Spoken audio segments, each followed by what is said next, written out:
Assalamu alaikum. I am Adnan Shoaib, faculty member at ComSet Institute of Information Technology, and today is our lecture number 19 regarding the course analysis of insurance contract. यानी कि हम लोग course जो इसमें involve है, यानी कि जिससे कोर्स ये रिलेटेड है, वो क्या है? That is risk management and insurance, और उसका हम लोगों का जो कोर्स कोड है that is known to be as FNC 710. क्या है हमारे पास कोर्स? FNC 710. और जो आज का हमारा टॉपिक है वो क्या है हमारे पास? एनालिसिस ऑफ इंश्योरेंस कॉन्ट्रैक्ट की. ये हमारे पास एनालिसिस ऑफ इंश्योरेंस कॉन्ट्रैक्ट है और इसी के हिसाब से हम उसे लेकर आगे चल रहे हैं. So that means we are going to start with the analysis of insurance contract. Insurance contract हमारे सामने इसी के साथ साथ चलेगा. So that we are going to start with the lecture number 19. Lecture number 19 में स्टार्ट करेंगे और ये चैप्टर जो आपका है that is again chapter number 10 from a text book that I have already give you, that is George Rejda. किससे बात हो रही है? किससे हो रही है ये आपकी?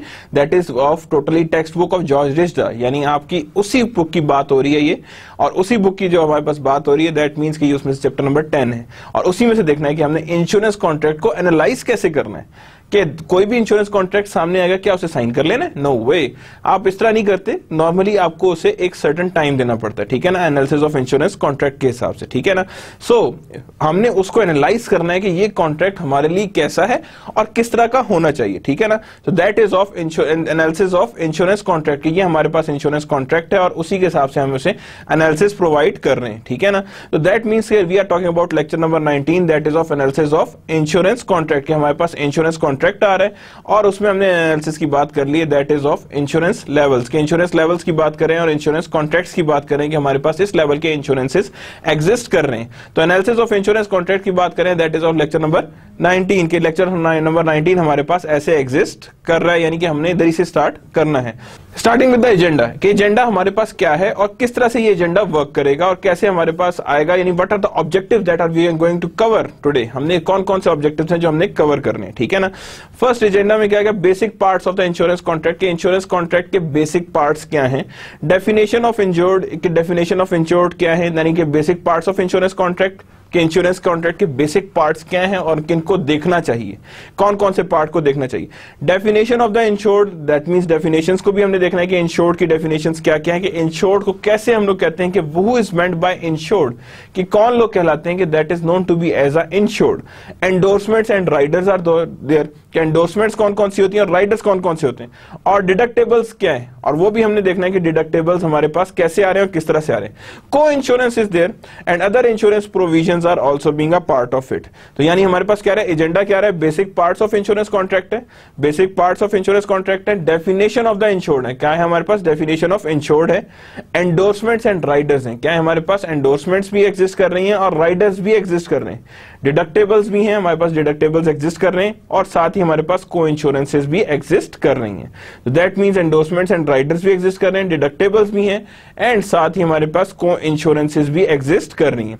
Other insurance provisions are also being there. कि हमारे पास अदर इंश्योरेंस प्रोविजंस भी हैं जो हमारे पास एग्जिस्ट कर रही हैं. तो basic part of insurance contract को सबसे पहले हम देखेंगे, फिर हम देखेंगे डेफिनेशन ऑफ इंश्योर्ड क्या है, कि what is the definition of insured, and endorsements and riders आ रहे हैं एंड देन डिडक्टेबल्स हमारे पास एग्जिस्ट करेंगे और को इंश्योरेंसेज हैं और अदर इंश्योरेंस प्रोविजंस भी एग्जिस्ट कर रहे हैं. कि ये हमारे पास इंश्योरेंस प्रोविजंस हैं जो हमारे पास एग्जिस्ट कर रहे हैं, कि हमारे पास किस तरह से और कैसे हमारे पास इंश्योरेंस प्रोविजंस आ रही हैं.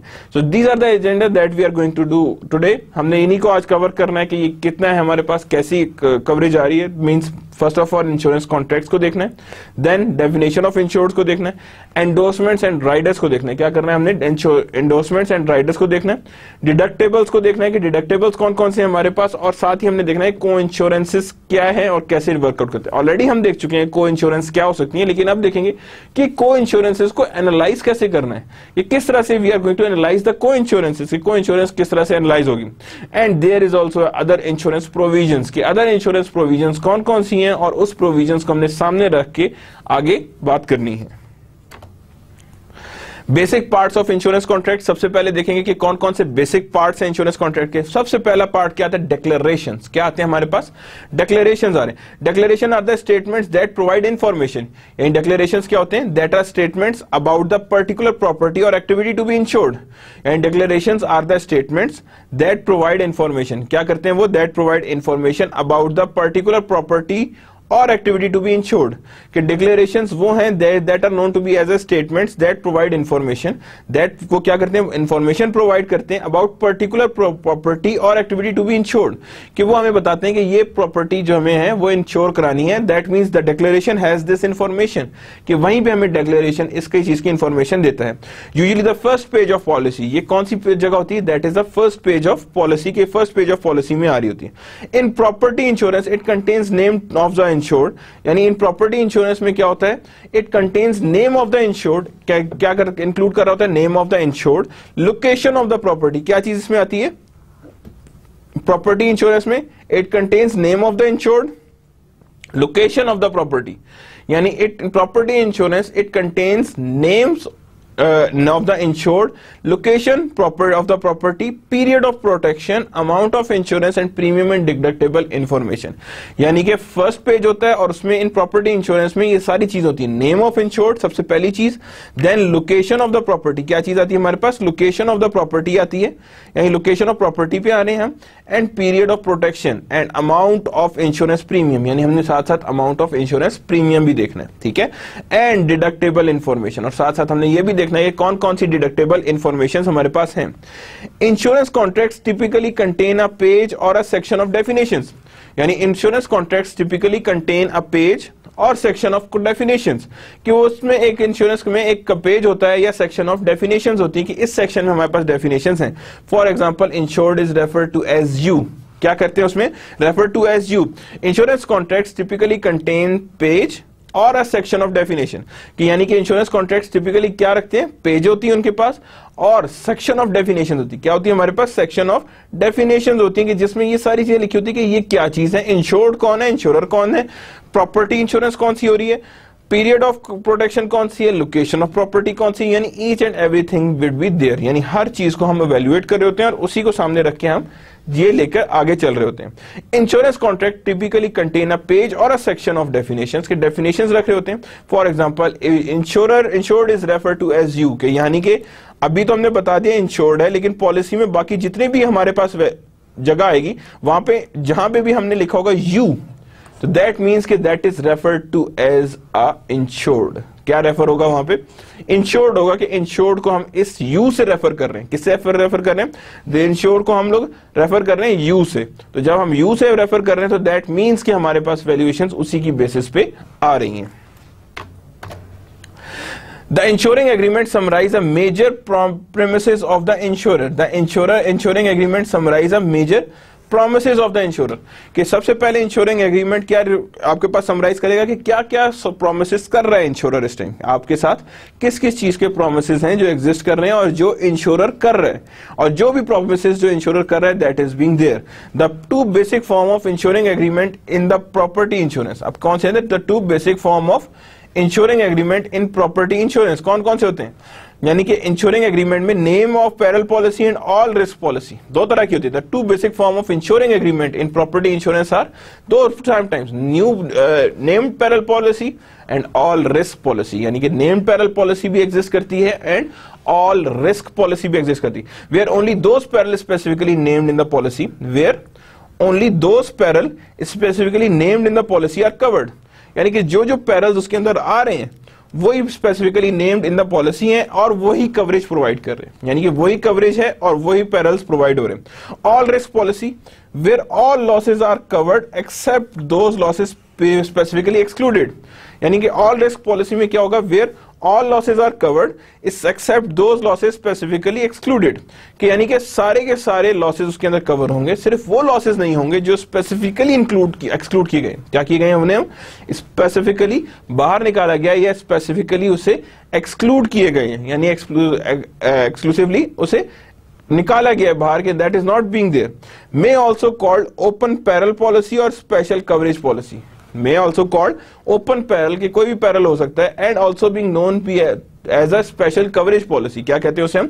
स्पेशल कवरेज पॉलिसी भी कह रहे हैं. Insurer have generally deleted the word all from the policy. Insurer normally क्या करता है कि यहाँ पे इसमें से वर्ड जो था ऑल रिस्क का, वो उसमें से डिलीट कर दिया गया. That means open peril policy हो सकती है या स्पेशल कवरेज पॉलिसी हो सकती है, यानी ओपन पैरल्स की तरफ जा सकते हैं या हम स्पेशल कवरेज की तरफ हम जा सकते हैं. All risk coverage have fewer gaps, यानी कि जितने भी रिस्क कवरेज होती है उनके ऊपर फ्यूअर गैप्स होते हैं. And the burden of insurance of proof is placed on the insurer to deny claim. यानी all risk coverage has fewer gaps, कि जितने भी रिस्क होते हैं उनके पास fewer gaps होते हैं. And burden of proof is placed on the insurer, कि burden of proof किस पे place किया जाता है? On the insurer to deny the claim. कि यानी कि burden of proof किसको चाहिए होता है? इंश्योरर को चाहिए होता है ताकि वो क्लेम को डिनाई कर सके. So that means इसके ऊपर fewer gaps भी होते हैं और burden of proof का भी इशू इसमें रहता है कि हमने किस तरह से इस इशू को देखना है. Basic parts of insurance contracts. कौन कौन से बेसिक पार्ट्स होते हैं insurance contract? Insurance contract contains 3 major types of exclusion. Insurance contracts contains 3 major types of exclusion. कि 3 मेजर टाइप्स ऑफ एक्सक्लूजन हैं. पहला क्या है? Excluded perils, for example floods, intentional acts. यानी कौन सा आ गया एक्सक्लूजन? यानी कि insurance contracts contain 3 major types of exclusions के हमने हमेशा इंश्योरेंस कॉन्ट्रैक्ट्स में ये 3 एक्सक्लूजन्स लाजमी इनकॉर्पोरेट करने हैं. यानी these 3 inclusions are the parts of should be excluded from your overall contract. Excluded perils कौन से? फ्लड, इंटेंशनल, यानी ये हमारे पास एक्सक्लूड किए जाए. एक्सक्लूडेड लॉसेस कौन से हैं? Professional liability losses is excluded from in the home owners policy.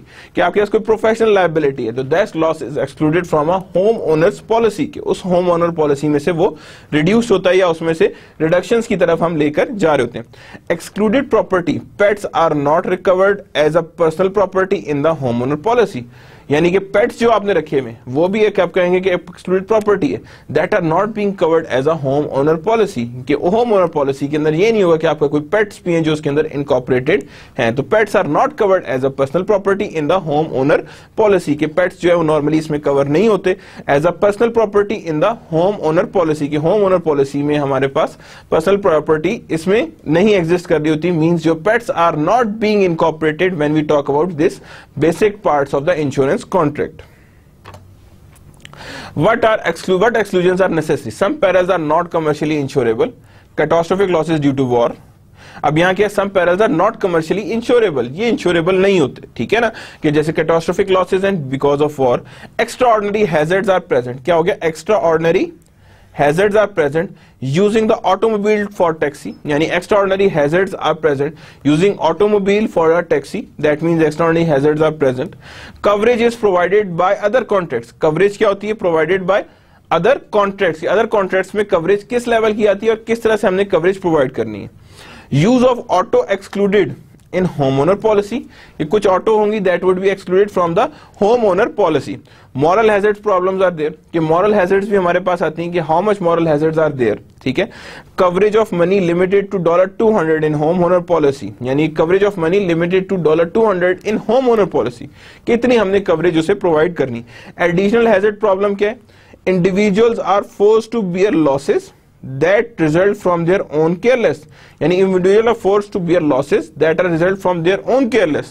So that is known to be the attitudinal hazards problem. Covered not needed by a typical insured. यानी coverage not needed by a typical insured. कि typical insured से ये covered required नहीं था. Homeowner policies does not cover aircrafts.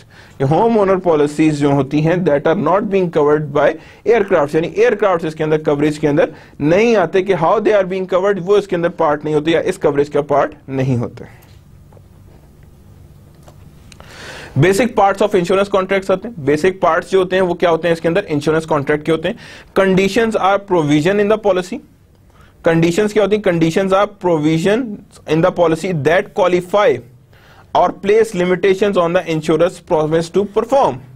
The conditions are provisions. क्या कह रहे हो? बेसिक पार्ट्स ऑफ इंश्योरेंस में नेक्स्ट क्या चीज होती है? That is conditions. एक्सक्लूजंस हो गई. अगली चीज क्या आ रही? That is being conditions are provisions of policies that qualify or place a limitation on insurer's promise to problem. कि जो क्वालिफाई भी कर रहे होते हैं और साथ ही प्लेस कर रहे होते हैं लिमिटेशंस ऑन द इंश्योरर, किसको किस पे लिमिटेशन ला देते हैं? इंश्योरर्स पे, टू प्रॉमिस टू परफॉर्म, के इंश्योरर पे है, and also being a promise to perform, के there is also being a promise to perform. If policy conditions are not met, यानी if policy conditions are not met, insurer can refuse to pay claim. कि if policy conditions, जो भी policy conditions है that are not met, कि वो policy condition met नहीं किया जाए, insurer can refuse to pay the claim, कि insurer can refuse to pay the claims, यानी कि policy conditions are not met, insurer can refuse to pay the claims, के insurer जो है वो रिफ्यूजल देते हैं टू पे द क्लेम्स, के if policy conditions are not being made, तो वो उसके बाद जारी बात है इंश्योरर अपने क्लेम्स नहीं प्रोवाइड करता, यानी वहां पे क्लेम्स की इंफॉर्मेशन रिड्यूस हो जाती है। Insurance policies contain a variety of miscellaneous provisions, के उनके पास वैरायटी ऑफ मिसलेनियस प्रोविजंस है जो एग्जिस्ट कर रही होती हैं। Cancellation, subrogation, grace period, misstatement of age, these are all that is known to be as insurance policies contains a variety of miscellaneous provisions, के वैरायटी ऑफ मिसलेनियस प्रोविजंस हैं जो exist कर रही होती हैं और जिनके ऊपर आपके पास कहते हैं, जिसे कहते हैं ना वैरायटी ऑफ मिसलेनियस प्रोविजंस। जैसे कैंसिलेशंस भी है इंश्योरेंस पॉलिसी के अंदर ही लिखा होता है कि कब कैंसिल होगी, सब्रोगेशंस कैसे हो सकती हैं, ग्रेस पीरियड भी लिखा होता है, मिस स्टेटमेंट ऑफ एज भी है, मिस स्टेटमेंट ऑफ एज भी उसके साथ एग्जिस्ट कर रही है, यानी मींस उसे कैंसिलेशंस भी है, सब्रोगेशंस भी है, ग्रेस पीरियड भी है, मिस स्टेटमेंट ऑफ एज भी है, यानी दोनों तीनों चीजें हमारे पास एग्जिस्ट कर रही हैं। Now the definition of the insured, कि हमने इंश्योर्ड को किस तरह से डिफाइन करना है, how we are going to define the insured, कि इंश्योर्ड को हमने कैसे डिफाइन करना है। An insurance contract must identify the person or a party who are insured under policy, यानी इंश्योरेंस कॉन्ट्रैक्ट में क्या होता है, must identify a person or a party who are insured under policy, कि इंश्योरेंस कॉन्ट्रैक्ट ने identify जरूर करना है person or a party who are insured under policy, कि कौन है जो इस इंश्योरेंस के अंदर एंटर हो रहा है एज एन एग्रीमेंट, कि क्या एंटर हो रहा है as an agreement. The named insured is the person or a persons named in the declaration section of the money, the named insured is a person or a persons named in the declaration section of policy, कि named insured भी हो सकता है और अब persons name भी हो सकता है, कि बहुत सारे पर्सन्स का नेम भी हो सकता है इन the declaration section of the policy, के पॉलिसी के डिक्लेरेशन सेक्शंस के अंदर ये एग्जिस्ट कर रहा होता है। The first named insured has certain additional rights, जो फर्स्ट इंश्योर्ड नेम्स होते हैं, first named insured has a certain additional rights, कि कुछ उनके पास एडिशनल राइट्स भी होते हैं, and responsibilities that do not apply on other named insured, यानी कि has certain additional rights and responsibilities that do not apply to other named insured that do not apply to other names named insured. A policy may cover other parties, a policy may cover other parties even though they are specifically named, यानी कि policy जो होती है other parties को भी name करी होती है even though they are not specifically named, कि कोई उसमें स्पेसिफिकली में भी नेम्ड ना हो, यानी नेम्ड पॉलिसी में ना आ रहे। The home owner policy covers residents relative to under 24 which are full-time students away from home. For example, the homeowner policy covers resident, क्या करेगा होमओनर पॉलिसी में, कवर्स रेजिडेंट को भी कवर कर रहा है, रिलेटिव्स को भी, रेजिडेंट रिलेटिव्स जो रह रहा है उसके relative, and also and age 24 who are full time student away from home, उसमें रह नहीं रहा लेकिन अवे है, स्टूडेंट अवे है, and that age is 24। Additional insured may be added using a endorsement, यानी additional insured are can be added using a endorsement form. क्या क्या यूज करेंगे उसके अंदर, एंडोर्समेंट फॉर्म, के जो एक हमारे पास सर्टेन एंडोर्समेंट फॉर्म होता है that we are going to use, और उसके थ्रू हम लोग एडिशनल इंश्योर्ड की तरफ लेकर जाएंगे। How we are going to make for the insured, कि हमने इंश्योर्ड को कैसे और किस तरह से लेकर आगे जाना है। एंडोर्समेंट्स एंड राइडर्स, क्या रोल है एंडोर्समेंट्स एंड राइडर्स का in property and liability insurance? And endorsement is written provision that adds to delete from, यानी क्या होता है, दैट एड्स टू, या तो कोई एडिशन करते हैं डिलीट फ्रॉम, और मॉडिफाई द प्रोविजन, या कोई मॉडिफाई कर होते हैं provision in the original contract, कोई ओरिजिनल कॉन्ट्रैक्ट में कोई प्रोविजन मॉडिफाई हो रही होती है। For example an earthquake endorsement to an homeowner policy, for example क्या होगा, earthquake endorsement to an homeowner policy, कि आपकी अर्थक्वेक की जो आपकी क्लॉज है वो एंटर करा रहे हैं in homeowner policy, that means you require endorsement. In life and health insurance a rider is a provision. अब वहां पे क्या है, वहां पे हमारे पास एंडोर्समेंट है, और लेकिन लाइफ एंड हेल्थ इंश्योरेंस में rider is a provision that amends और चेंज द ओरिजिनल पॉलिसी, कि राइडर चाहिए होगा जो प्रोविजंस को कोई अमेंड करेगी या चेंज कर सकते हैं ओरिजिनल पॉलिसी को, या तो वो ओरिजिनल पॉलिसी चेंज कर सकते हैं या उसे अमेंड कर सकते हैं। For example waiver of premium rider on insurance life insurance policy, मतलब वेवियर ऑफ प्रीमियम ऐड कर रहे हैं और उसमें राइडर के थ्रू ऐड कर रहे हैं on a life insurance policy. किसमें? लाइफ इंश्योरेंस पॉलिसी में आप ये ऐड कर रहे हैं, that is a waiver of premium rider on a life insurance, यानी वेवियर ऑफ प्रीमियम राइडर भी कर रहे हैं ऑन अ लाइफ इंश्योरेंस के, लाइफ इंश्योरेंस के हिसाब से हम उस वेवियर को सामने लेकर आ रहे हैं कि that means that much waiver is required by us, कितना वेवियर हमें रिक्वायर्ड है। Now there exists the deductibles, कि deductibles को हमने कैसे और किस तरह से मैनेज करना है। The deductible is a provision by which a specified amount is subtracted from a total loss payment that otherwise would be payable। यानी क्या है, is a premium by which a specified amount is subtracted, कि ये वो provision है जिसमें specified amount जो subtract कर दी जाती है from a total loss that otherwise should be payable, यानी कि अगर वो लॉस में से माइनस कर दी जाती है, that is otherwise to be payable, कि जिसे हम लोग बाद में इसे पे आउट करना पड़ता है या पेएबल होती है। The purpose of deductible is to, क्या पर्पज है डिडक्टेबल का? Is to eliminate small claims, क्या करना होता है हमने? Eliminate small claims that are expensive to handle and process, कि स्मॉल क्लेम्स को हम लोग उसमें से निकाल दें, that are expensive to handle and process, तो that are known to be as a deductible. क्या कहते हैं उसे हम? That is known to be as a deductible. Reduce premiums paid by insured, क्या करते हैं हम? रिड्यूस करते हैं प्रीमियम्स पेड बाय इंश्योर्ड, कि जितना प्रीमियम जो इंश्योर्ड ने पे करना है that is may be reduce, तो उसी हिसाब से हम रिड्यूस भी कर रहे होते हैं। Under the large loss principle insurer should pay for high severity losses, कि क्या होना लार्ज लॉस में? Insurance should pay high severity losses, small losses could be budgeted out of personal income, जो स्मॉल लॉसेस हैं that could be paid out of a personal income, कि personal income में से भी वो पे आउट हो सकते हैं। Reduce moral hazards and attitudinal hazards, क्या कर सकते हैं हम? रिड्यूस कर सकते हैं मॉरल हैजर्ड्स को भी और एटीट्यूडनल हैजर्ड्स को भी, कि दोनों हैजर्ड्स को हमने निकालना होता है। यानी ये चीज जो वही चीज है डिडक्टेबल जो आपके मॉरल हैजर्ड्स को भी रिड्यूस करती है और एटीट्यूडनल हैजर्ड्स को भी रिड्यूस करती है। Attitudinal hazard because you would be more careful about the expenses and losses, क्या आप एक्सपेंसेस और लॉसेस के बारे में थोड़े से ज्यादा केयरफुल होते हैं और केयरफुल होने के हिसाब से उसे आगे लेकर चल रहे होते हो। That means you are going to reduce moral hazards and attitudinal hazards, moral hazards भी रिड्यूस कर रहे हो और साथ साथ एटीट्यूडनल हैजर्ड्स भी रिड्यूस कर रहे हो। Means both hazards need to be reduced, यानी that means moral hazards are also being reduced and attitudinal hazards are also being reduced, यानी दोनों हैजर्ड्स को हमने रिड्यूस करना है और रिड्यूस करके सामने लेकर आना है। Deductibles. With the state deductibles, the insured must pay a certain amount before the insurer makes a loss payment. यानी insured को कुछ amount पहले पे करनी पड़ेगी before the insurer pays a loss payment. For example, the auto insurance deductible, कि कुछ amount आपको अपनी भी contribute करनी पड़ेगी for auto insurance deductible में, तब उसके बाद loss payment आपके पास evaluate होके सामने आएगी कि that is the loss payment that is being required, और इस loss payment को आप सामने रख के फिर आगे चल रहे होंगे। An aggregate deductible means that all losses that occur during a specified time, यानी the aggregate deductible means that all losses that occurs, यानी कि aggregate deductible का क्या मतलब है? That all losses that occur during a specified period of time are accumulated to satisfy deductible amount, यानी कि इसका मतलब है all losses that occur during a specified time, कि specified time period में जितने भी हुए are accumulated, कि सब accumulate होंगे to satisfy the deductible amount, कि क्या satisfy कर रहे होंगे हम? deductible amount को हम satisfy करने होंगे, तो that means we are going to satisfy the deductible amounts.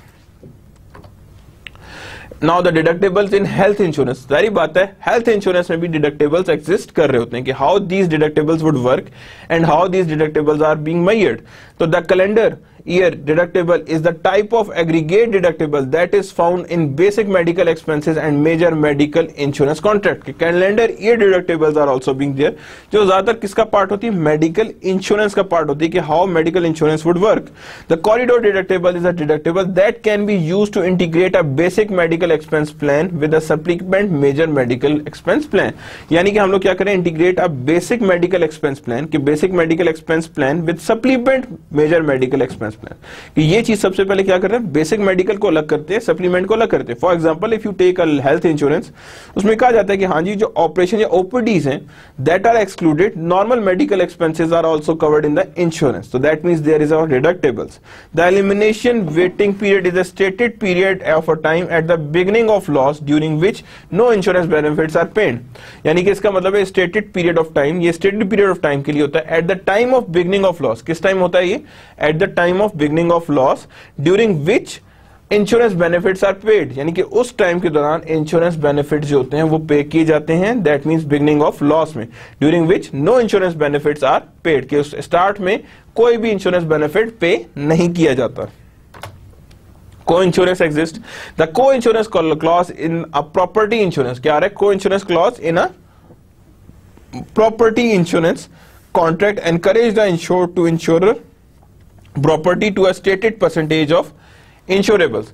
क्या मतलब है, द को insurance clause in a property insurance contract, यानी प्रॉपर्टी इंश्योरेंस कॉन्ट्रैक्ट में जो को इंश्योरेंस क्लॉज होता है, encourage the insured to insure property, वो इंश्योर्ड को एनकरेज करता है to insure property to stated percentage of its insurable value, to stated percentage of its insurable value के stated percentage तक लाना है। इफ द को insurance requirement is not met at the time of loss, यानी को insurance की नई requirement meet हो रही है at the time of loss, the insured must share the loss as a co insurer, कि इंश्योरर को उसमें लॉस को शेयर करना पड़ेगा। तो क्या है यहाँ पे, amount of insurance carried, amount of insurance required into loss, तो that is known to be as a amount of recovery। क्या कहेंगे उसे हम, that is amount of recovery, यानी that means अगर हमारे पास amount of insurance carried और amount of insurance required दोनों बराबर होंगी तो complete amount of recovery जो होगी वो हमारे पास आ जाएगी। So that means what, amount of insurance carried divide by amount of insurance required, क्या आ रहा है हमारे पास, amount of insurance carried and amount of insurance required into loss, क्या आ रहा है हमारे पास, साथ साथ लॉस भी आ रहा है, is equals to amount of recovery, क्या कहेंगे उसे, that is known to be as a amount of recovery, कि हमारे पास अमाउंट ऑफ रिकवरी भी आ रही है। So that means amount of insurance carried and amount of insurance that is being required into loss is equals to amount of recovery, क्या आ रही है हमारे पास, amount of amount of recovery आ रही है, तो यानी हमारे पास अमाउंट, कितनी अमाउंट की रिकवरी हमारे पास आनी है, that is being seen over here. The purpose of को insurance is achieve equity in rating, क्या मतलब है purpose of coinsurance, to achieve equity in rating, कि अपना लॉस थोड़ा सा किसी और पे डाइवर्ट रखें ताकि आपके पास इक्विटी की रेटिंग्स आती रहें, that means your equity would be safe, या that means your equity is in rating. The property owner wishing to insure for a total loss, the property insurer wishing to insure for a total loss would pay an inequitable premium if other property owner only insure for partial loss। अब क्या हो गया यहाँ पे, the property owner wishing to insure for a total loss, के यानी कि वो क्या कह रहा है कि मेरा कंप्लीट लॉस जो है वो इंश्योर हो जाए, would pay inequitable premium if other property, यानी कि ज्यादा premium pay, inequitable premium pay करेगा if other property owner only insure for partial loss, यानी उसका प्रीमियम ज्यादा होगा as compared to partial loss, कि पार्शियल लॉस से ज्यादा उसका प्रीमियम एग्जिस्ट करेगा, that means that higher premium is there, और हायर प्रीमियम उसी का पे हो रहा होगा और उसमें क्लियर कट नजर आ रहा होगा, हाँ जी that much premium has been paid, और उतना ही प्रीमियम हमारे पास नजर आ रहा होगा। इफ द को इंश्योरेंस रिक्वायरमेंट इज मेट, कि अगर को इंश्योरेंस रिक्वायरमेंट मेट हो जाएगी, the insured receive a rate discount, कि अगर को इंश्योरेंस रिक्वायरमेंट जो होगी वो मीट हो जाएगी, क्या हो जाएगी हमारे पास, इफ द को insurance requirement is met the insured receive a rate discount, the insured क्या रिसीव करेगा, रेट डिस्काउंट, यानी को इंश्योरेंस रिक्वायरमेंट मीट हो गई, इंश्योर्ड जो वो रिसीव करेगा rate discount, and the policy owner who is under insured is penalised. यहां पे आपके पास देखें क्या हो रहा है कि जब आपके पास उसके बाद को इंश्योरेंस की रिक्वायरमेंट मीट हो रही है तो उसमें पॉलिसी डिस्काउंट मिल जाए किसको, आपके पास इंश्योर्ड को, लेकिन उसको यहाँ पे अंडर इंश्योर्ड को वहां पे पेनलाइज होगा थ्रू एप्लीकेशन ऑफ को इंश्योरेंस फार्मूला, कि वहां पे आपके पास एक को इंश्योरेंस फार्मूले के थ्रू उससे पेनलाइज्ड होगा, यानी वो उसे नुकसान होगा अंडर द को इंश्योरेंस फार्मूला, जो हमने ऑलरेडी ये देखिए प्रीवियस स्लाइड में हमने पढ़ा था, that is known to be as a loss of coinsurer. तो यहां पे आ जाएगा, तो दैट मींस कि यहां पे हमारे पास अमाउंट ऑफ रिकवरी वहीं को इंश्योरर से आ रही है, जबकि इसके अगेंस्ट इंश्योरर जो होगा वो पेनलाइज होगा यूजिंग को इंश्योरेंस फार्मूला, को इंश्योरेंस फार्मूले के अगेंस्ट वो पेनलाइज हो रहा होगा। कैसे पेनलाइज हो रहा होगा, देखिए insurance to full value, let's have a full value, assume that 2000 buildings are valued 200,000, कितनी यानी 2000 buildings हैं that are valued to 200,000 each and insured to full value to total 400 million. कितने हो गए यहाँ पे 400 million के हिसाब से वो insured है for fire insurance. The following fire losses occur. 2 total losses यानी 400,000, 30 partial losses 20,000 each 600,000. Total fire losses हमारे पास कितने आ रहे हैं? That is of 1 million. कितने आ रहे हैं हमारे पास? That is of 1 million. और 1 million प्योर प्रीमियम आ रहा है हमारे पास. कितना आ रहा है? प्योर प्रीमियम आ रहा है. और हमारे पास कितना है? हमारे पास लॉसेज अकर्ड इतने हैं और हमारे पास 400 मिलियन नीचे आ गए.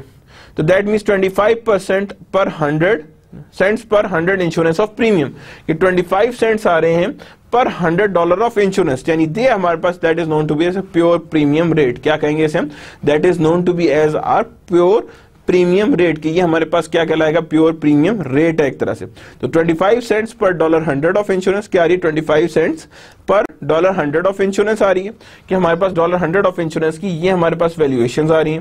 That is 25 cents per $100 of insurance क्या आ रही है? 25 सेंट्स पर $100 ऑफ इंश्योरेंस. कि हमारे पास $100 ऑफ इंश्योरेंस इस तरह से आ रही है कि हमारे पास इसी के हिसाब से हमारे पास क्लियरिटीज क्लियर हो रही है कि हमारे पास इस हिसाब से हमने वैल्यूएशंस को करना है. तो that means 25 cents per $100 of insurance. कि हमारे पास $100 ऑफ इंश्योरेंस में 25 सेंट्स पर $100 वैल्यूएशंस आ रही हैं.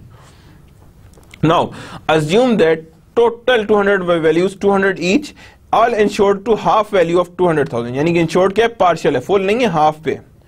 तो यहां पे क्या है? 200 मिलियन आ रहे हैं हमारे पास. और fire insurance the following fire losses occur. कौन कौन से फायर लॉसेज आ रहे हैं?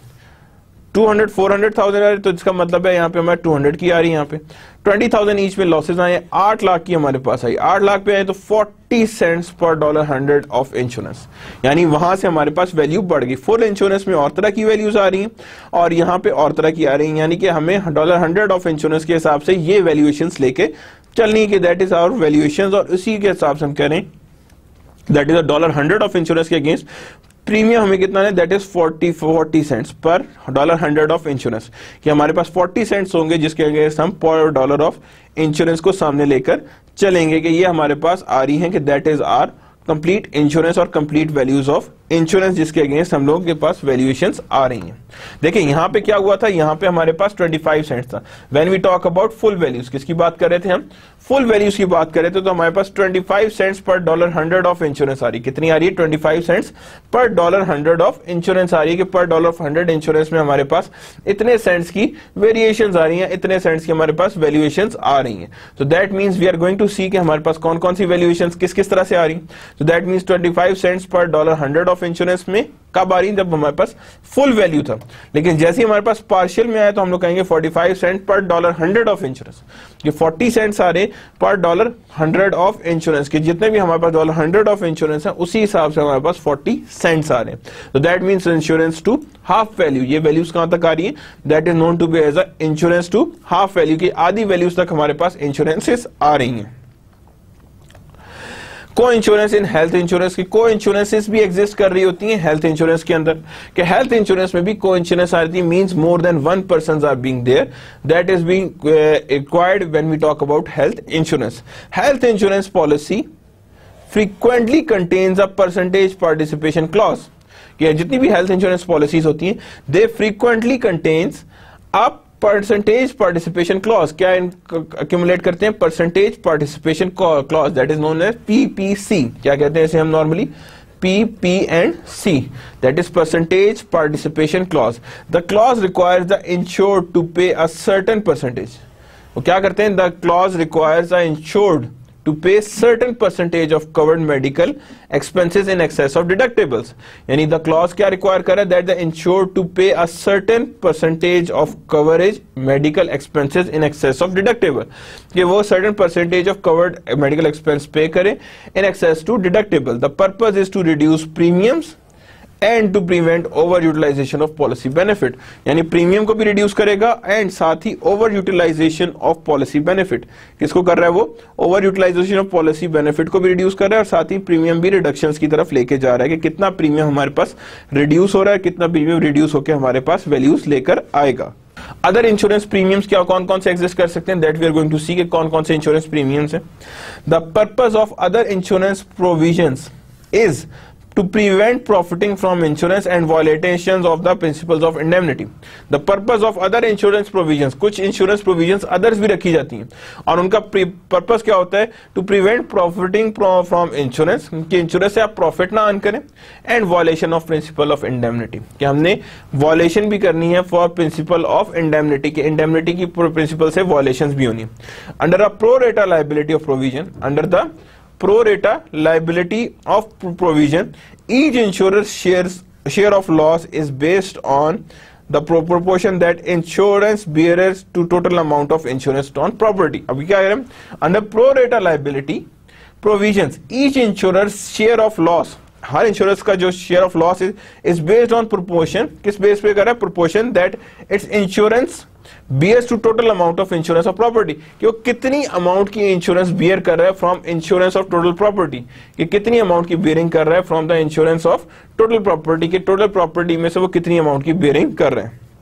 Under contribution by equal share, क्या है? Under contribution by equal share, each insurer share equally in the loss until the share paid by each insurer. क्या मतलब हुआ? Under contribution by equal insurers, किसकी वे? Contribution by equal insurers, each insurer shares equally in the loss. यानी क्या करता है? Under contribution by equal, बराबर के shares, each insurer, हर insurer shares equally, share क्या करता है? Equally in the loss, कि each insurer share क्या कर रहा है? Equally in the loss until insurer share equally in the loss until the share paid by each insurer equals to the lowest limit of liability. Until the each insurer share paid by each insurer equals lowest limit of liability under any policy, यानी कि उनकी जो payment है वो lowest liability under the policy में आ रही है. और until the full amount of loss is paid, under the full amount, जब तक हम लोग लॉस की पे नहीं करेंगे, that is being there, के यानी हमारी लॉसेस को उसी हिसाब से हम आगे लेकर चल रहे होंगे. नाउ प्रो रेटा लाइबिलिटी एग्जांपल कैसे? कंपनी है 3 lakh 5 lakh, that means into 100,000, तो इसका मतलब 60,000 के हिसाब से वो अपनी पेमेंट करेगा. प्रो रेटा ये, ठीक है, कि जितनी अमाउंट है और जितनी अमाउंट उसकी बनती है उसी हिसाब से करे. जैसे देखिए यहाँ प्रो रेटा क्या था? Provision, each insurance share loss is based on proportion of its insurance bear. वो कितनी इंश्योरेंस बियर कर रहा है? 1 लाख. बी कितनी? 1 लाख कर रही है, उसका मतलब 20,000 का लॉस वो बियर करेगी.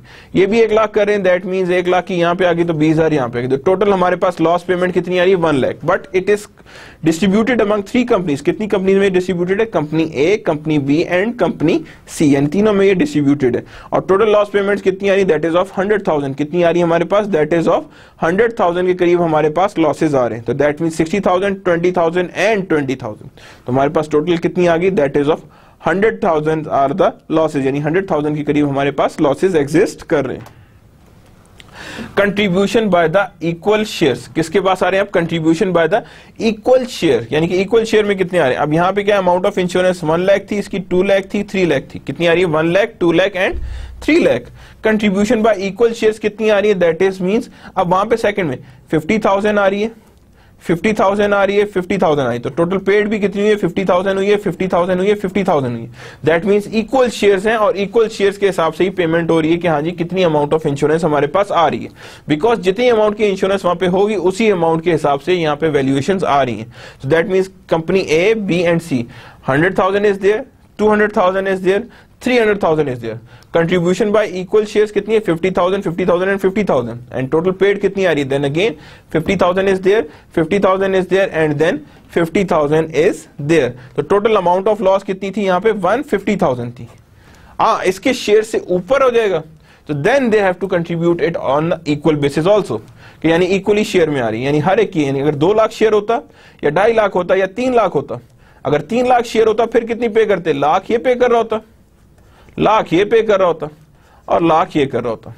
यानी वहां पे हम परसेंटेज प्रोरेटा पे ले रहे होते हैं, यहाँ पे हम इक्वल शेयर से बात कर रहे हैं. किस पे बात कर रहे होते हैं? हम इक्वल शेयर से बात कर रहे होते हैं. 1 लाख, 2 लाख एंड 3 लाख पे बात कर रहे होते हैं, यानी इतने इतने लैक्स पे हमारे पास वैल्यूएशंस आ रही हैं और इतनी वैल्यूएशंस पे हम उसे आगे लेकर चल रहे हैं. तो that means contribution by equal shares are there, यानी इक्वल शेयर्स की जब कंट्रीब्यूशंस आती हैं दैट इज देयर. तो 1 लाख, 2 लाख एंड 3 लाख, यानी कि हमारे पास यहाँ पे तीनों की डिफरेंट आ रही है, बट शेयर ऑफ प्रॉफिट जो है वो हर तरफ से क्या आ रहा है? इक्वल आ रहा है, यानी सेपरेट डिफरेंट नहीं आ रहा बल्कि सेपरेट आ रहा है. तो जब सेपरेट आ रहा है तो वहां पे हमारे पास इक्वल ही एग्जिस्ट कर रहा है. Now contribution by equal shares example 2. अब हमारे पास लॉस कितना है? 5 लाख का.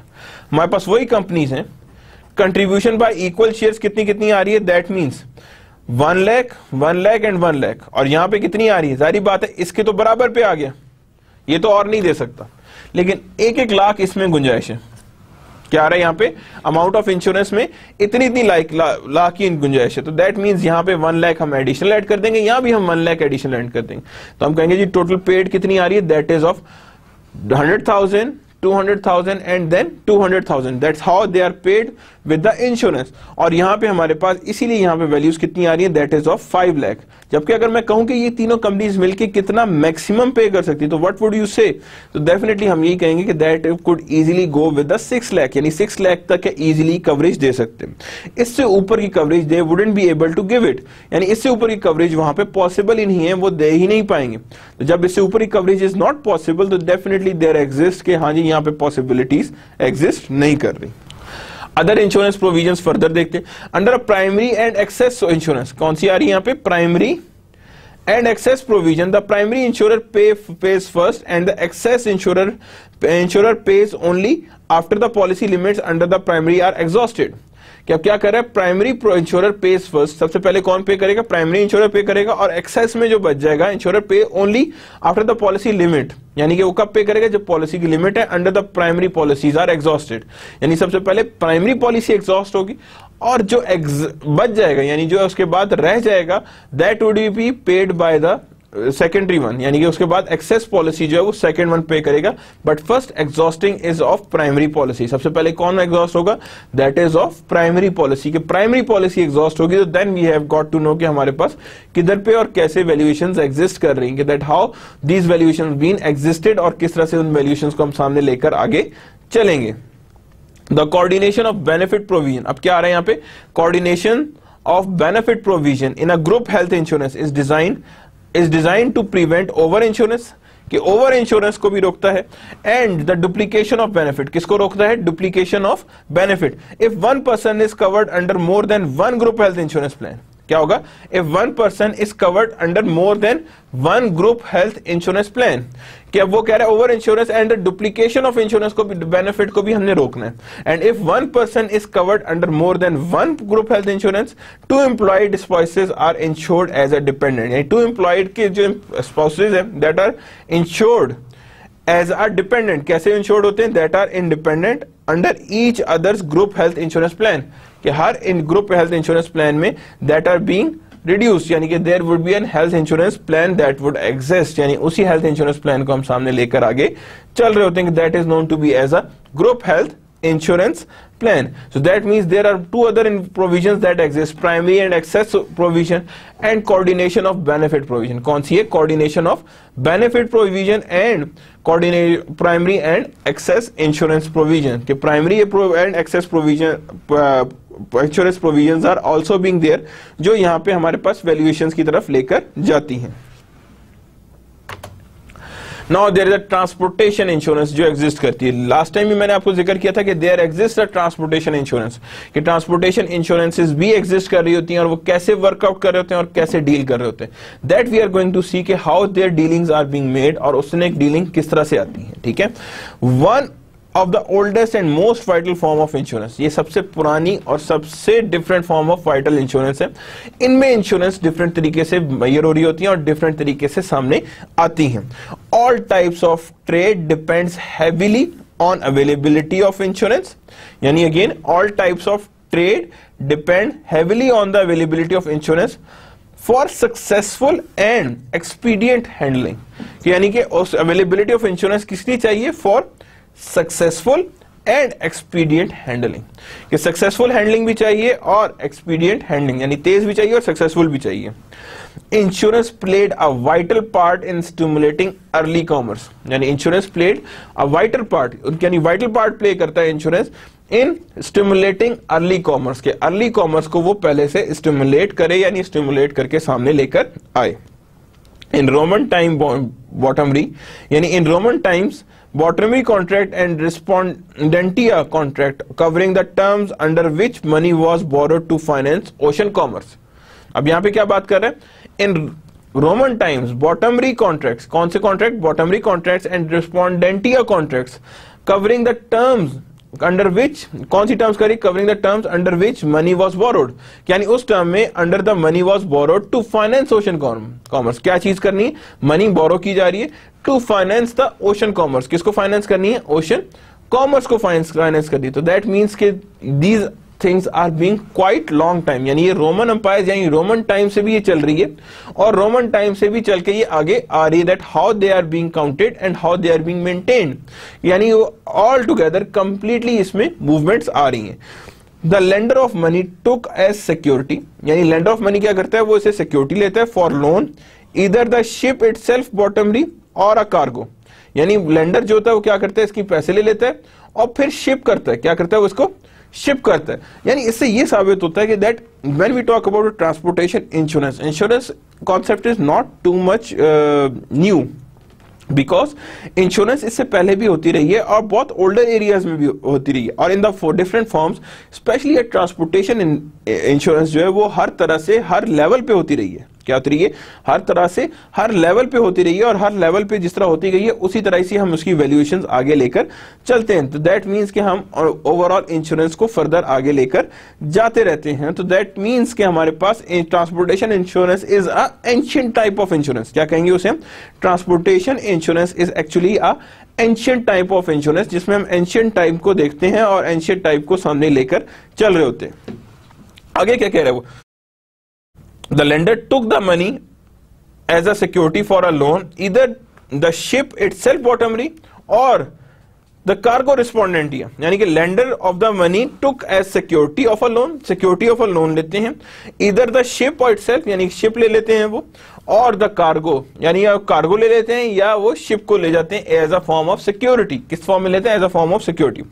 However, if the ship or cargo was lost, however the ship और cargo was lost as a result of ocean peril, the loan was cancelled, कि loan क्या हो जाता है आपके पास, कैंसिल्ड हो जाता है, because that is in the form of overall insurance, की जारी बात है इंश्योरेंस की कवरेज आती है और उसी के ऊपर हम कहते हैं कि दैट लोन बिकम्स कैंसिल्ड, के लोन हमारे पास क्या आता है, कैंसिल्ड फॉर्म में आ रहा होता है। If the voyage was successful, कई दफा होता है ये कि वॉयज बिकम्स सक्सेसफुल, कि वॉयज आपकी बहुत सही चल रही होती है और सक्सेसफुल जा रही होती है। The loan was repaid and substantial interest was charge, कि इफ वॉयज वॉज सक्सेसफुल, कि कभी आपके पास वॉयज क्या होती है, सक्सेसफुल होती है, द लोन वॉज रीपेड, आपको लोन जो है आपके पास रीपेड कर दिया जाता है, and successful interest was charge, कि उसके बाद हमारे पास क्या किया जाता है, that is successful interest, substantial interest was charge, कि जितने अरसे तक आपने लोन दिया हुआ था वो आपको वापस आता है विद इंटरेस्ट, किसके साथ आता है वो वापस, विद इंटरेस्ट आपके पास रिकवर हो रहा होता है।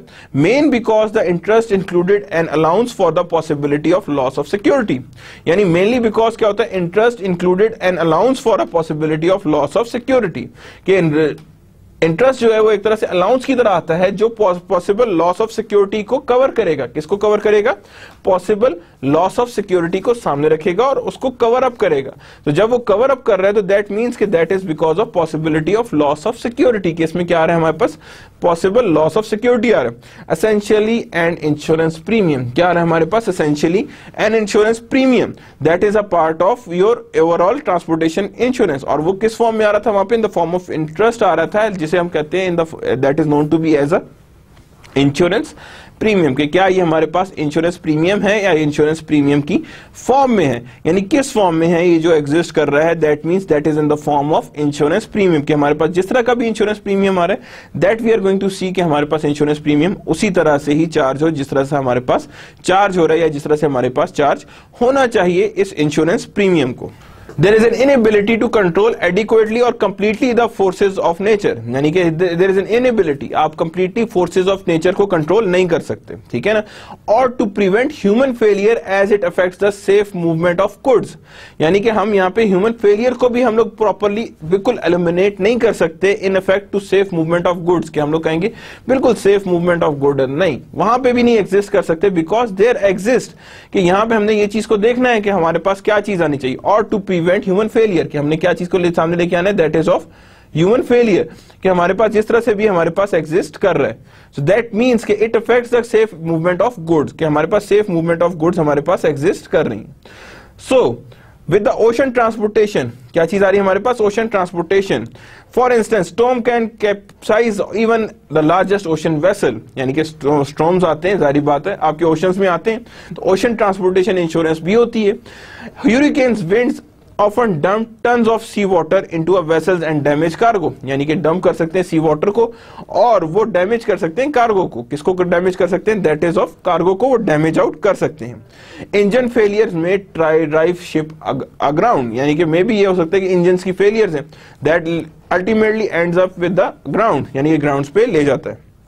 With ground transportation vehicles can overturn, यानी कि ग्राउंड ट्रांसपोर्टेशन में होता है कई दफा आप व्हीकल्स वो ओवरटर्न, एंड रफ और careless handling can damage goods, कि कई दफा आपके पास व्हीकल्स जो है वो पलट जाते हैं और careless handling could damage a goods, कि गुड्स को डैमेजिंग भी आती है when we talk about careless handling, कि केयरलेस हैंडलिंग की वजह से गुड्स में डैमेजेस भी एग्जिस्ट कर रहे होते हैं, कि किस किस तरह से हमारे पास डैमेजेस हैं जो हमारे पास नजर आ रहे हैं। सो दैट मीन्स कि हमारे पास यहाँ पे डैमेजेस भी एग्जिस्ट कर रहे होते हैं, कि how these are damages are being made, यानी कि rough and careless handling of damages also affect your overall damaging of the goods, कि हमारी गुड्स किस तरह से और कैसे डैमेज होती हैं। Now the liability of carriers, there also exist a liability of a carriers, कि कैरियर्स की लायबिलिटीज भी एग्जिस्ट करती है। द क्वेश्चन अराइजेस कि what are the liability that exist, कि हमारे पास किस किस्म की लायबिलिटीज जो है वो एग्जिस्ट कर रही हैं when we talk about a overall question carriers की। Is not the carrier of a good responsible for their safe movement, जो कैरियर है that is not being responsible for the safe movement, कि safe movement के लिए career responsible नहीं है, यानी career को हम बीच में नहीं लाते। Is not the carrier of a good responsible for their safe movement, कि हम सेफ मूवमेंट के अंदर कैरियर इन्वॉल्व नहीं होता। To some extent we can say yes, क्या हम कहेंगे द क्वेश्चन राइज, क्या कैरियर जो है वो रिस्पॉन्सिबल है फॉर दिस ट्रांसपोर्टेशन और safe movement of good. To some extent yes, there is an involvement, जिसे हम कहते हैं कि सेफ ट्रांसफरिंग ऑफ गुड्स को हम लोगों ने देखना होता है कि किस तरह से हमारे पास सेफ ट्रांसफरिंग आ रही है या सेफ ट्रांसफरिंग हमारे पास एग्जिस्ट कर रही है। The common law liability of carrier differs depending on, यानी लॉ लायबिलिटी भी है for carriers that has a depend that can differ, यानी जो क्या हो सकते हैं दैट कैन डिफर, और किस तरह से डिफर हो सकती है, डिपेंडिंग ऑन, किस पे डिपेंड करें, country in which transportation conveyance are chartered, कि जिस कंट्री में वो ट्रांसपोर्टेशन कन्वेंस जा रही है, किस कंट्री में हमारे पास ये ट्रांसपोर्टेशन कन्वेंस जाएगी और किस तरह से जाएगी। द एप्लीकेबल स्टैच्यूज आर, क्या एप्लीकेबल स्टैच्यूज है हमारे पास, that is custom, the type of shipping, यानी एप्लीकेबल स्टेचर्स है हमारे पास, that is a custom and also being a type of shipping. The country in which the transportation conveyance are chartered, वो है the applicable स्टेचर्स, क्या स्टेचर्स क्या है उसके पास, ठीक है ना, एंड कस्टम्स भी है, कस्टम लेवल क्या है, and the type of shippings क्या है हमारे पास, what are the type of shipping, चाहे हमारे पास टाइप ऑफ शिपिंग किस किस्म की एग्जिस्ट कर रही होती है। The carrier's liability in ocean transportation, carriers की क्या लायबिलिटी एग्जिस्ट कर रही होती है when we talk about ocean transportation, की ओशन ट्रांसपोर्टेशन में उसकी क्या लायबिलिटी एग्जिस्ट कर रही होती है when we talk about a carrier. The ship owner is responsible only for the failure to exercise due diligence, the ship owner is responsible, the ship owner जो है वो सिर्फ रिस्पॉन्सिबल है ओनली फॉर फेलियर, किसके लिए responsible है, for failure to exercise due diligence, किसके लिए एग्जिस्ट कर रहा है, एक्सरसाइज ड्यू डिलिजेंस, के ड्यू डिलिजेंस हमारे पास कैसे और किस तरह से एग्जिस्ट कर रही है। तो दैट मीन्स कि हमारे पास देखना है कि हमारे पास how they are being made, और उससे हमने किस तरह से ड्यू डिलिजेंस को सामने लेकर चलना है। तो that means the ship owner is responsible only for failure to exercise due diligence, कि शिप ओनर क्या है, is responsible for only for the failure of due diligence, की उसकी वजह से जो चीज चेंजेस आ रहे हैं उसके लिए वो रिस्पॉन्सिबल है। The responsibility of carrier is to, क्या रिस्पॉन्सिबिलिटी ऑफ कैरियर क्या है, is to make the ship seaworthy, carrier के लिए इसलिए कि वो उसे सी वर्दी, यानी कि शिप क्या नाम जिसे कहते हैं सेलिंग के काबिल बनाए, एम्प्लॉय प्रॉपर क्रू, कि जितना उसे क्रू चाहिए वो सारा का सारा उसे एम्प्लॉय करे। To equip and supply the ship, सबसे पहले क्या करे, to equip and supply the ship, कि इक्विप करे और साथ साथ शिप को सप्लाई करे, यानी इक्विपमेंट भी पूरे दे और सप्लाई करे शिप को, कि जो जो उसकी रिक्वायरमेंट्स एग्जिस्ट कर रही हैं, जिस तरह से वो रिक्वायरमेंट्स एग्जिस्ट कर रही हैं that would be there. Make all holds and other carrying compartments safe and fit for the goods stored there, यानी make all holds, क्या करता है, make all holds and other carrying compartments, यानी कि make all holds and other carrying compartments safe, यानी जितने भी carrying compartments उनको सेफ करे, and fit for goods stored there, और उन सब गुड्स के लिए वो सबसे ज्यादा सेफ हो और स्टोर्ड गुड्स के लिए वो सबसे ज्यादा बेहतरीन जगह हो, यानी जैसे जैसे वो बेहतरीन की तरफ आएगा that would be greater one. Exercise due care in loading, handling and stowing cargos, यानी कि केयर वहां पे प्रोवाइड करे towards handling and stowing cargos, stowing cargos के लिए और हैंडलिंग ऑफ कार्गोज के लिए बहुत इंपॉर्टेंट है, ठीक है। Make all holds and other carrying compartment safe and fit, यानी क्या करना है, पहले शिप को इस काबिल बनाएंगे that is should be good for the sea, employ proper crew, जितना उसे क्रू रिक्वायर्ड है, to equip supply and supply the ship, के इक्विप भी करे पूरी शिप को और सप्लाई भी करे। Make all holds and other carrying compartments, यानी क्या करता है, make all holds and other carrying compartment safe and fit for the goods stored there, यानी मेक ऑल होल्ड्स यानी कि सबको होल्ड करे, and other carrying compartment safe, यानी हर कैरिंग कंपार्टमेंट को क्या करे, सेफ करे, and fit for goods stored there, यानी उस गुड्स के लिए भी सेफ करे, दैट फिट करे, that is goods stored there, जो गुड्स वहां पे स्टोर हो रही हैं। यानी मींस क्या है, make all holds and other carrying compartments safe करे, कोई उसमें आ ना सके कहीं से उसे आपको थेफ्ट के चांसेस ना हो, and fit for goods stored there, यानी कि जो गुड्स वहां पे जाके पेरिश ना हो, खराब ना हो, that is important. And exercise due care in loading, किसके लिए एक्सरसाइज करे, लोडिंग के लिए, हैंडलिंग एंड स्टोइंग कार्गोस, लोडिंग के लिए भी चाहिए, हैंडलिंग के लिए भी चाहिए, एंड स्टोइंग कार्गोस के लिए भी चाहिए। The carrier's liability in ocean transportation. The carrier is definitely not liable for certain things. कुछ things के लिए carriers liable नहीं होते, including loss resulting from, कौन कौन से loss? Error in navigation or management of vessel. Sometimes error in navigation आ रहा हो और मैनेजमेंट ऑफ वेसल्स एग्जिस्ट कर रहे हो, क्या कर रहे हो, हमारे पास मैनेजमेंट ऑफ वेसल्स आ रहे हो, स्ट्राइक्स और लॉकआउट्स क्या आ जाए, स्ट्राइक्स आ जाए, लॉकआउट्स हो जाए, इसकी वजह से जो भी वेरिएशन आएंगी that is not being a part of your carrier. क्या स्ट्राइक हो गई है, बस नहीं गुजर सकती, ट्रॉलीज नहीं गुजर सकती, ट्रैक्टर्स नहीं गुजर सकते, that means it's being a lockouts. Act of God, that is something very different, that is being, you can say anything that is being based on something that is not, जैसे आपकी बस जा रही है ऊपर से बिजली गिर गई, that is not being in your control, that is not being in your control, तो इसका मतलब है that is any acts of God, ठीक है ना। एक्ट्स ऑफ वॉर और पब्लिक एनिमी, समटाइम्स वॉर की वजह से जो भी है उसके लिए भी कैरियर्स इन्वॉल्व नहीं होंगे, because that is a no role of carrier over there, कि कैरियर का उसमें कोई रोल एग्जिस्ट नहीं कर रहा होगा, that means carrier doesn't have any role of it, ठीक है।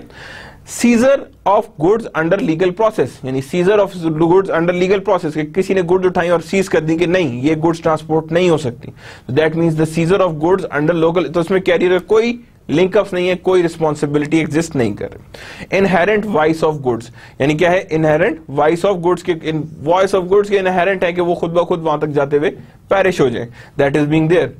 Failure of a shipper to exercise due care in handling और पैकेजिंग ऑफ गुड्स, की पैकेट्स ही ऐसे थे कि जिसके अंदर विद इन अ पैकेज ही गुड्स ब्रेकअप कर गई, so that means that is a failure of the shipper. ये किसका है, that is a failure of shipper to exercise due care in handling और पैकिंग ऑफ द गुड्स, की handling और packing of goods में failure exist कर रहा है। फायर, देयर एग्जिस्ट फायर, की फायर आग लग गई, that is being not a cause of carrier. Perils of the sea के पैरल्स जो रजिस्टर्ड हैं उनकी वजह से जो आएंगे, that is not being a responsibility of carriers, कि उसमें तूफान आ गया व्हाटसोएवर। लेटेंट डिफेक्ट इन हल और मशीनरी, कि कोई डिफेक्ट बाय डिफॉल्ट आ रही है, मशीनरी में आ गए या उसके जो नीचे के जो वाइंडर्स होते हैं उनमें मशीनरी, उनमें वेरिएशंस आ गई हैं, so that is not being a part of carrier, कि कैरियर का ये पार्ट नहीं है, कि कैरियर की ये इश्यूज नहीं है। Other losses where the carrier is not at fault, कौन कौन से अदर लॉसेज होंगे, that could be other losses that on which the carrier is not being on the faulter side, किस तरफ नहीं आ रहे, फॉल्टर साइड पे नहीं आ रहे। The carrier's liability in land transportation, carriers की liability exist करी होती है in land transportation also. The common law liability of land carrier is considerably greater than that of ocean carrier, कि land transportation में ज्यादा responsibility of carrier होती है as compared to ocean, but it is still not absolute, यानी ये absolute नहीं है, it would vary with the insurance. In addition to the being responsible for failure to exercise due diligence, यानी ये क्या होगा, that is additional to the responsibility of due diligence. A land carrier is responsible for all loss of good except for act of God, public enemies, negligence of shipper और inherent vice और quality of goods. बाकी जितनी वहां पे list थी वो सारी की सारी के लिए रिस्पॉन्सिबल कौन होगा, that is being of a carrier, यानी वहां पे कौन रिस्पॉन्सिबल आएगा, दैट इज ऑफ कैरियर आएगा, और कैरियर ही उसकी रिस्पॉन्सिबिलिटी को शो ऑफ करेगा कि हाँ जी इतनी हमारे पास रिस्पॉन्सिबिलिटीज एग्जिस्ट कर रही हैं। द कैरियर लायबिलिटी और land act of has been interpreted as means of peril, किस तरह इंटरप्रेट होते हैं? As a means of perils such as earthquake, storm and floods that could have not been reasonably guarded against. यानी ये सारी चीजें act of God में आती हैं. Fire is not an act of god, that is being there कि that is being considered in the policy. ठीक है. पब्लिक एनिमी आती, actions by force at war with a domestic government. By force at war आते हैं, actions हो रहे हैं, public enemies हैं. ठीक है. नॉट गैंगस्टर, मॉब्स और रॉयटर्स, यानी कि इधर ये चीजें इनमें इंक्लूड नहीं है कि बट पब्लिक एनिमीज हैं जो गवर्नमेंट के अगेंस्ट हैं. Act of negligence of shipper, improper loading, loading ही ठीक नहीं, और packaging and instance where the nature of goods is concealed, कि जिसमें नेचर ऑफ गुड्स क्या है? वो कंसील्ड है. इनहेरिट नेचर ऑफ गुड्स क्या है? लॉसेस ड्यू टू डीके, क्या हो गए? डीके हो गई. Heat, rust, dying of fermentation, anything would be done that is not being a responsibility of carrier. ये सारी चीजें हमारे कैरियर्स की रिस्पॉन्सिबिलिटी में नहीं आते कि that is not being a part of carriers responsibility. Need for transportation insurance. Many type of transportation losses fall outside of the responsibility of common carrier. कि बहुत सारे लॉसेस जो है वो कॉमन कैरियर की रिस्पॉन्सिबिलिटी से आउट होते हैं. Common carrier have been slow to settle losses for which they are legally liable, यानी दे आर स्लो कि वो सेटल करें losses because for which they are legally liable. In land transportation, किसमें? Land transportation the shipper usually sends good, यानी land transportation में shipper ही normally good send करते हैं under what is known as reasonably bill of lading. क्या use करते हैं उसके अंदर? बिल ऑफ लेडर, कि शिपर जब बेचता है आपके पास सामान तो वहां पे एक बिल ऑफ लेडिंग आता है. अगला पर्सन जब तक बिल ऑफ लेडिंग नहीं दिखाता वो आपको शिप में से सामान नहीं उठा सकते या आपको उसमें परमिशन नहीं मिलती. The fact is to limit the dollar liability of a carrier for any loss of goods, कि डॉलर लायबिलिटी आपकी रिड्यूस की जाती है फॉर एनी लॉसेस, कोई भी लॉसेस हो उससे रिड्यूस हो सके. In return the शिपर obtain a lower freight rate, यानी इन रिटर्न क्या होता है? शिपर उसमें से लोअर फ्रेट रेट को ले रहा होता है. Ocean transportation insurance, larger transships are more advance instrument and navigation made long voyage possible, यानी ये सारे इक्विपमेंट्स होते हैं जो आपके लॉन्ग वॉयजेस को पॉसिबल कर देते हैं. With these changes came the realization that insurance protection was almost a necessity, यानी इंश्योरेंस प्रोटेक्शन क्या है? That is almost necessity. The major source of underwriting capacity was England, यानी कि major source of underwriting capacity किसके पास है? That is England, probably because the country was among the first to develop complex system of admiralty law. क्या चीज आ रही है? Admiralty law. द टेबल जो अभी नेक्स्ट में आएगा shows the US market for ocean marine insurance increased, कि कितनी इंश्योरेंस हमारे पास है और कितनी हमारे पास इंक्रीज आ रही है. That is United states ocean marine insurance अब कितनी आ रही है? 1980 में 1 पॉइंट कितनी थी हमारे पास? That is 1.165. उसके बाद हमारे पास कितनी आ गई? 1.7 6, 1.178, 1.946, 1.7 एंड 2.4, यानी 2002 में सबसे हाईएस्ट लेवल आई. क्या आई है हमारे पास? सबसे highest level of insurance I, that is 2.411. कितनी आई है हमारे पास? 2.411 हमारे पास ओवरऑल इंश्योरेंसेस जो है एग्जिस्ट कर रही हैं, और इतनी हमारे पास इंश्योरेंस आई हैं और इतनी हमारे पास इस लेवल पे एग्जिस्ट कर रही हैं. That is the insurance levels जो हमारे पास नॉर्मली एग्जिस्ट कर रहे हैं. तो दैट मींस यूनाइटेड स्टेट्स में भी ocean marine insurance are also being in the existence. So that's the end of the lecture number 19. We have started with a new thing, that analysis of insurances and insurances contract को हम कैसे analyse करेंगे. हर चीज को इसमें देखा. Further हम लोग तो स्टडी में हम थोड़ा सा और उसे फर्दर आगे लेके जाएंगे कि what are the basics of these insurance contracts. इस इंश्योरेंस कॉन्ट्रैक्ट्स के बेसिस क्या है और किस तरह से वर्कआउट करते हैं. इसी चैप्टर को अभी हमने कंप्लीट नहीं किया. We are going to move it further. थोड़ा सा नेक्स्ट चैप्टर में नेक्स्ट लेक्चर में से कंप्लीट करेंगे.